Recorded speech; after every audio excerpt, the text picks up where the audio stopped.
هيبقى الفيديو جديد يوم جديد ويكون مبارك عليكم يا حبايب قلبي.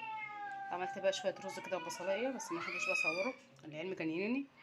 وقطعت معاه قرن فلفل كده، بصوا مستنيه عيد النور اهو. بصوا قطعت معاه قرن فلفل صغير كده وبصلايه صغيره، انتوا عارفين البصل غالي يعني، هي دي بصلايه صغيره كده ايه يدي لون بس وطعم.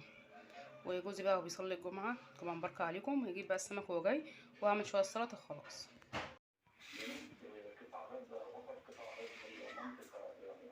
جوزي بقى كان في السوق بعد صلاه الجمعه، جاب شويه خضار كده.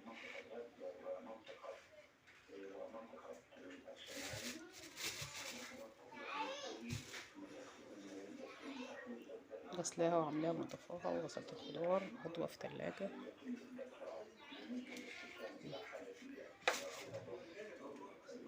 يا حبايب قلبي بقى جوزي جاب السمك وهو جاي، وحماية النهارده هيتغدى معانا.